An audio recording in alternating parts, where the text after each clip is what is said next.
Tudo bem, pessoal? Como é que vocês estão? Espero que vocês estejam bem. Hoje é mais um conteúdo, não é?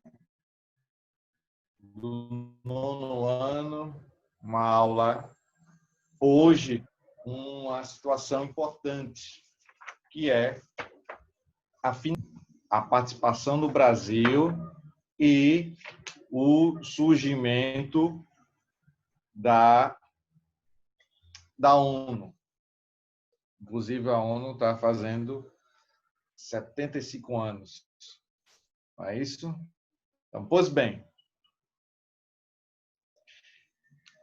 durante o processo final do conflito, não é? Ficou da Segunda Guerra um pesado, não é? Uma pesada punição para a Alemanha. Daí as situações que ocorreram durante a Segunda Guerra vão começar a ser deflagradas, vão começar a ser conhecidas. Os campos de concentração, o julgamento de Nuremberg, em uma consequência dos crimes cometidos por aqueles que estavam do lado do eixo, a participação brasileira na Segunda Guerra Mundial, a criação da ONU, e temos uma situação, um momento importante, que é algumas situações de sugestões de filmes e a preparação para o processo introdutório do nosso próximo conteúdo, que é a referência ao populismo no Brasil. Pois bem, com o final da guerra, os aliados saem vencedores, né? Existe ali a Conferência de Yalta, entre o presidente norte-americano Franklin Delano Roosevelt, da União Soviética Joseph Stalin, e o primeiro-ministro inglês Winston Churchill. E lá tem essas situações de organizar o novo mapa do mundo, a formação e a criação da ONU, e o fim da Segunda Guerra Mundial vai representar o início de um outro conflito. Qual é o conflito? Da Guerra Fria. Guerra Fria, em que dois lados estão opostos, vou fazer somente uma introdução, dois lados opostos, Estados Unidos representando o sistema capitalista e a antiga União Soviética representando o sistema socialista. E cada um vai buscar a sua área de influência, não é? Estados Unidos com uma situação muito forte, muito importante na Europa Ocidental, através do chamado Plano Marshall, e os Estados Unidos e a União Soviética, por seu lado, com a Coreia do Norte, a Coreia será dividida, a China, a Cuba, países do leste europeu, Hungria, Bulgária, Romênia, terão características socialistas. A Albânia também, um país europeu que também vai ficar ao lado dos soviéticos durante a Guerra Fria. E essa conjuntura, essa questão em referência ao tabuleiro de xadrez que vai ser esse momento no mundo, não é? Essas disputas, essas influências, cada país vai querer ter o seu país como sendo aquele país influente para que ele possa trazer influência do sistema político e econômico. Pois bem, na página 174 temos aqui o subtítulo Os campos de concentração nazistas.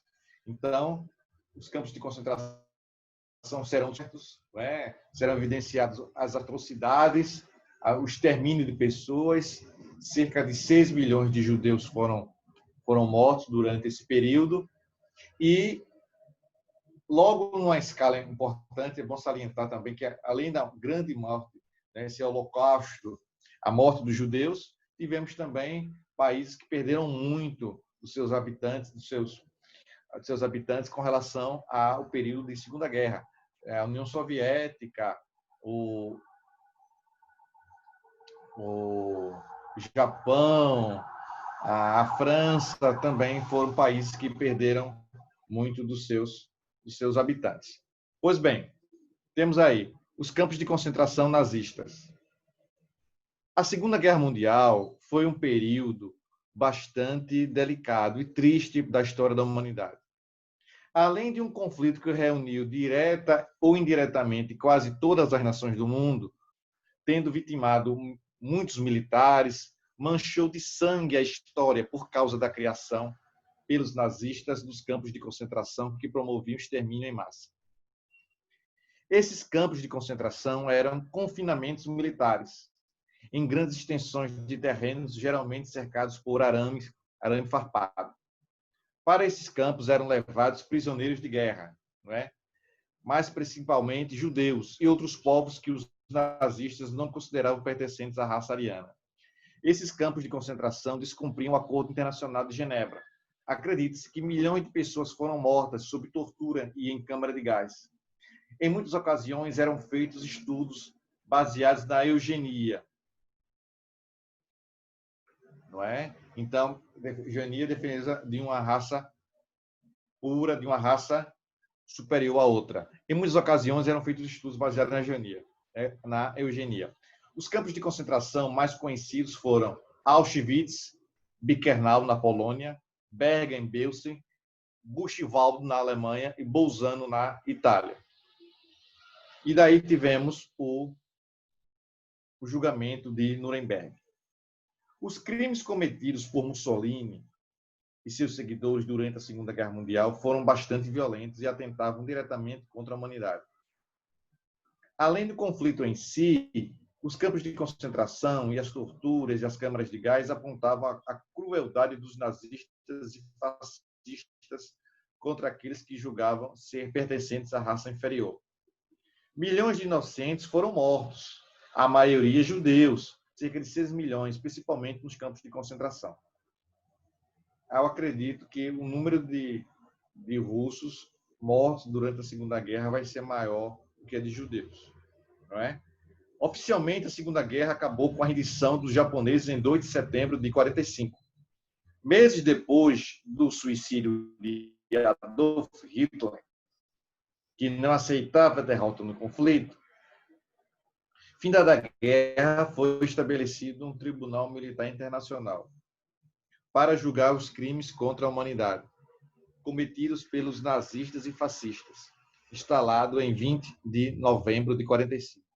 Esse tribunal ficou conhecido como Tribunal de Nuremberg e foi organizado pelos Estados Unidos, pela União Soviética, e pela Grã-Bretanha e pela França. Alguns líderes nazistas não chegaram a ser julgados por estarem mortos, como Adolf Hitler, Himmler e Goebbels. Mesmo assim, ocorreram dezenas de condenações à morte, à prisão perpétua ou por tempo determinado. O líder nazista Hermann Göring foi condenado à morte por enforcamento. Temos a foto dele aí ao lado. E aí chegamos na participação do Brasil durante a Segunda Guerra Mundial. Participação essa muito efetiva. Na verdade, foi de uma forma surpreendente a atuação brasileira nos campos de guerra na Itália, precisamente no norte da Itália. Cerca de 25 mil soldados brasileiros foram para a Europa. Entre 800 e 900 morreram pracinhas. É a chamada FEB, a Força Expedicionária Brasileira. Tivemos generais famosíssimos que participaram daquele conflito, entre eles o Marechal Mascarenhas de Moraes. E o exército brasileiro foi para o norte da Itália, se adaptando com o frio, o terreno, o solo não era favorável, a composição geográfica era de montanhas e tiveram uma participação muito boa, considerada muito boa a participação brasileira. muito elogiada. O que se tem a destacar também que a saída dessa força expedicionária ficou a dúvida para que lado essa força iria, essa força expedicionária brasileira. Para o lado do eixo, para o eixo ou para os aliados. Eu volto a mencionar isso, tenho isso como uma situação muito importante, a compreensão, que vocês não esqueçam disso. Esse conteúdo vocês vão reviver quando estiverem no ensino médio. Por que estou destacando, evidenciando esse processo aqui? Por quê?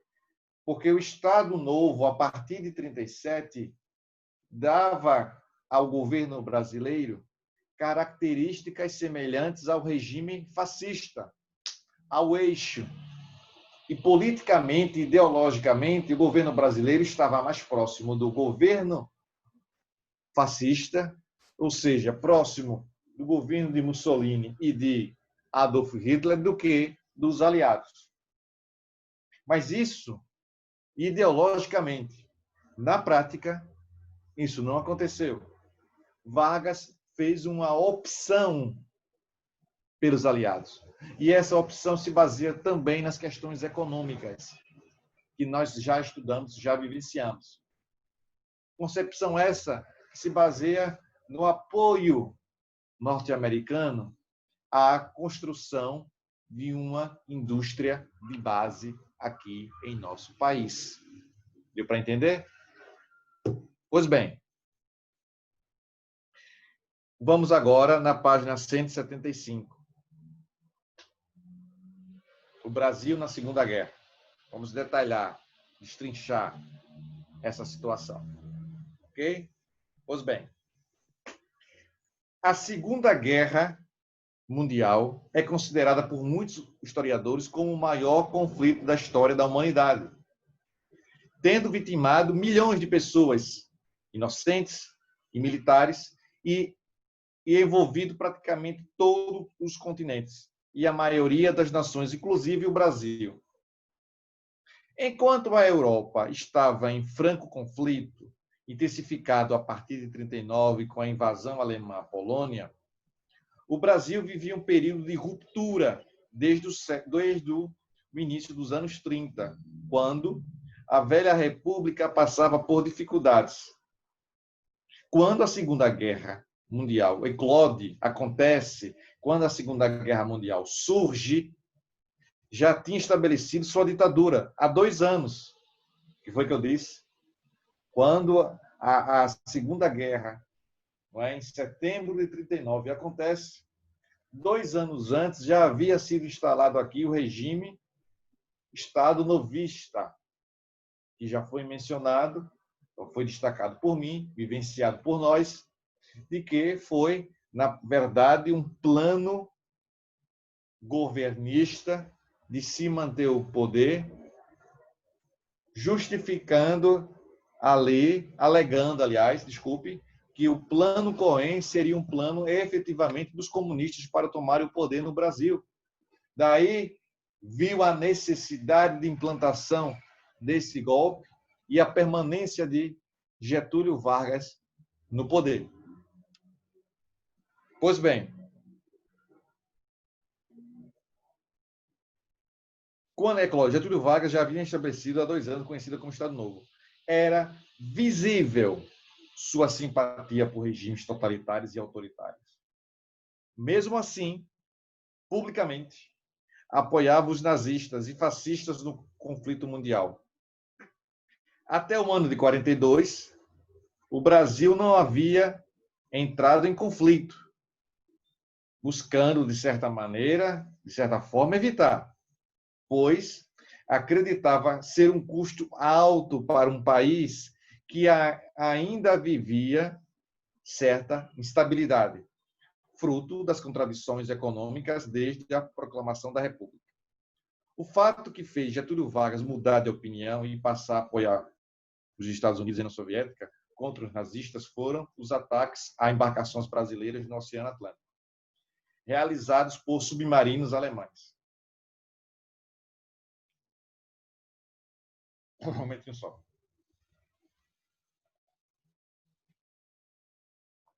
Esse episódio despertou revolta no povo brasileiro, que, junto com os políticos oposicionistas de Vargas, pressionaram para que o Brasil entrasse oficialmente no conflito contra os alemães e os países do eixo.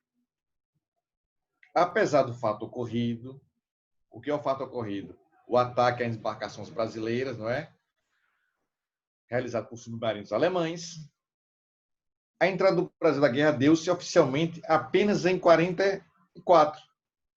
Até então, nesses 2 anos, o Brasil treinou seu exército para que pudesse entrar em condições de fazer diferença na Segunda Guerra Mundial. A Força Expedicionária Brasileira foi treinada pelos Estados Unidos e atuou decisivamente na Batalha de Monte Castelo contra tropas nazistas. Nesse conflito, o Brasil teve muito destaque, sendo decisivo para a vitória dessa batalha. Quando de seu retorno ao Brasil, os integrantes da FEB foram tratados como heróis de guerra. Não é? E você já deve ter ouvido falar, pessoas que são chamados de ex-combatentes que participaram do conflito da Segunda Guerra Mundial. E aí é preciso surgir uma organização que busque a paz após o conflito da Segunda Guerra. A Liga das Nações, que foi criada lá em 1919, já nasceu sem prestígio, já nasceu sem força. Tanto que aconteceram, não é? Tanto que aconteceu os fatos que aconteceram com relação à Segunda Guerra. A Liga das Nações surgiu pós Primeira Guerra em 19. Mas ela foi desprestigiada, deixada de lado. Não foi dada atenção à Liga das Nações, principalmente pelos Estados Unidos, que agora vai apoiar a criação de uma outra organização com sede em seu país, que aí ela vai tomar a frente. Aí os Estados Unidos vão tomar o pé, vão tomar gosto e vão prestigiar, vão dar apoio. Nasce a Organização das Nações Unidas. As duas grandes guerras, como definiu o primeiro-ministro inglês Winston Churchill, são conflitos que podem ser entendidos como uma continuidade. Após o término da Primeira Guerra, a tentativa diplomática, conhecida como Liga das Nações, procurou construir, sem êxito, acordos que preveniram outro confronto das potências. Acordos como o Tratado de Versalhes serviram na prática para impor uma derrota ainda mais humilhante às nações da Tríplice Aliança e alimentaram sentimentos de revanche. A experiência fracassada da Liga das Nações serviu de base para a estruturação da Organização das Nações Unidas. Instituída em 24 de outubro de 1945, a ONU atualmente engloba 193 países. E suas atribuições vão além da observação e mediação de conflitos. Seu papel foi fundamental na fundação do Estado de Israel, nos processos de descolonização da Ásia e da África, ou arbitrando questões étnicas. Ao longo da segunda metade do século XX, as declarações da ONU acerca de populações em risco, patrimoniais, culturais ou de desigualdade de distribuição de renda e alimento pelo mundo norteiam, não é? Norteiam tomadas de decisão de chefes de Estado, além do Conselho de Segurança responsável por questões militares. A Corte Internacional de Justiça, um dos principais órgãos das Nações Unidas, como sede em Haia, nos Países Baixos, na Holanda, e a CIG cumpre a função de desenvolver disputas entre Estados e dar opinião de caráter consultivo a órgãos autorizados. Tem os outros conselhos, o Conselho dos Direitos Humanos, tem a Unesco, é um braço que cuida, não é? A área que cuida da ONU, que cuida para a educação, para a ciência, para a cultura. E temos essa situação. Tem, com relação a Segunda Guerra uma série de filmes que a gente poderia tratar.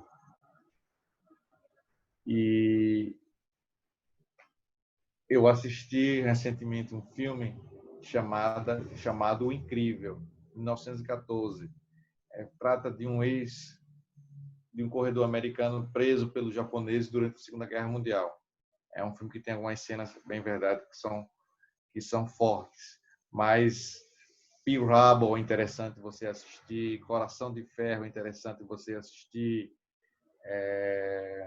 Círculo de Fogo, que trata da invasão alemã a Stalingrado e a reação dos russos. Pois bem, na página 178, tem assim, tem 6 questões, nós vamos fazer algumas agora. 178. Explique a importância da invasão da Polônia para o eixo, principalmente para a Alemanha. A importância de invadir a Polônia tinha a ver com a necessidade da construção de uma ferrovia que levasse à Prússia Oriental. Resposta. A importância de invadir a Polônia tinha a ver com a necessidade da construção de uma ferrovia que levasse à Prússia Oriental. Segunda questão. O que foi o Pacto Germânico-Soviético? Resposta. Foi um pacto assinado em agosto de 1939 entre soviéticos e alemães que visava evitar a invasão alemã à União Soviética e dividir o território da Polônia entre as duas nações. Pronto? Terceira.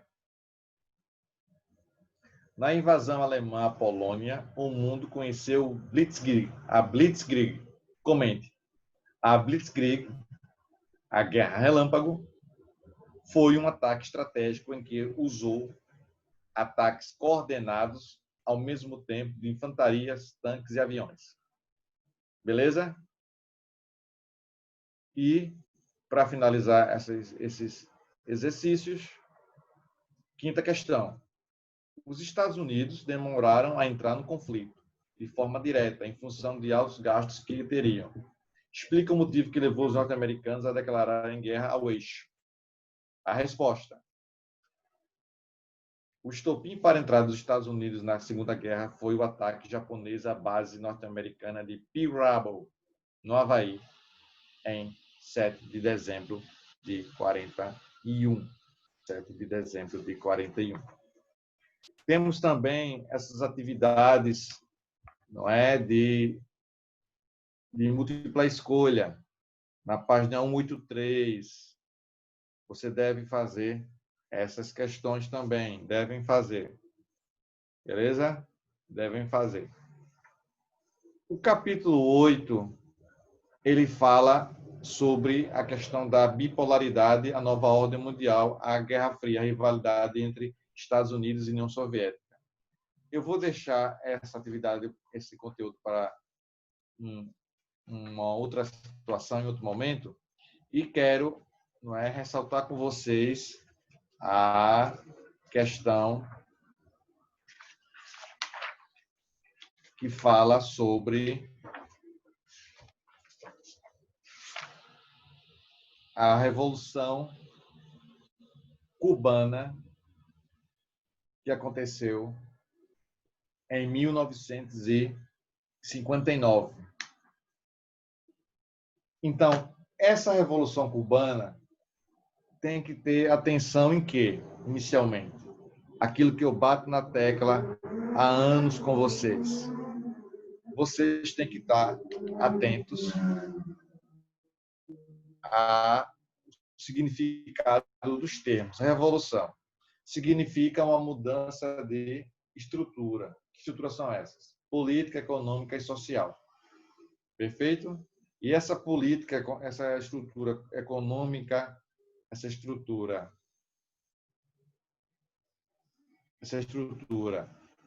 econômica, política e social vai trazer uma série de mudanças. A população cubana estava vivendo uma opressão, sendo os seus produtos, né, de exportação sendo sugados, explorados de forma inescrupulosa, sem sentido nenhum, de forma absurda, gigantesca, prejudicando a economia. E tem, além dessa questão, de situações em que os Estados Unidos vão influenciar toda a região da América Central e, logo em seguida, na década de 60, na América do Sul também. Então, é bom que a gente tenha isso em mente. Vou iniciar esse processo introdutório e vou fazer um apanhado e na próxima aula a gente vai dar continuidade. Tá certo? Então, na página 217. Vamos aí, página 217. Assim como em muitos países da América Latina, os espanhóis exerceram domínio colonizando essas regiões para exploração de ouro e prata. Muitos povos foram dizimados e suas culturas destruídas. Um caso claro desse processo foi a dominação de Cuba, que servia como um porto para receber escravos vindos da África e enviá-los a outras localidades para serem vendidos. Entre 1895 e 98, os cubanos lutaram pela sua independência contra os espanhóis, com o apoio dos Estados Unidos, que não queriam interferência europeia na América. Conseguiram a emancipação cubana. Em contrapartida, por outro lado, pela ajuda, os Estados Unidos exigiram, através da Emenda Platt, de 1901, a possibilidade de intervir militar e politicamente em território cubano, sempre que houvesse ameaça de interferência estrangeira, principalmente europeia. Então, os Estados Unidos fez uma barganha, né? Olha, eu vou te ajudar no processo de independência contra a Espanha e, ao mesmo tempo, qualquer situação que não estiver do meu agrado acontecendo em país, aí em Cuba, nós vamos intervir. Então, é uma coisa muito séria isso, né? Você vê o jogo político que acontece. Eu te ajudo, mas em compensação eu vou querer isso de volta. Voltando aqui para a leitura na página 217. Durante 50 anos, os Estados Unidos dominaram a política e a economia de Cuba. Muitas empresas norte-americanas, principalmente de fumo, controlavam as plantações no território cubano. Em 52, em meio à Guerra Fria, Fulgêncio Batista deu um golpe de Estado, assumindo o poder, estabelecendo uma ditadura bastante violenta. O regime de Fulgêncio não resolveu problemas sociais e econômicos. Pelo contrário. A crise aumentava cada vez mais, causando grande insatisfação popular. Isso gerou uma forte oposição de diversos grupos políticos, com destaque para a liderança de duas figuras históricas. Fidel Castro, que viria a ser governante de Cuba por décadas, e Ernesto Che Guevara, um médico argentino que idealizou uma sociedade igualitária baseada no socialismo.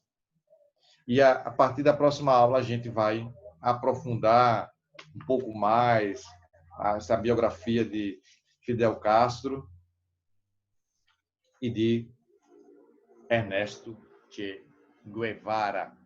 Tá certo, pessoal? Vamos observar como se deu todo esse processo de mudança no processo revolucionário cubano.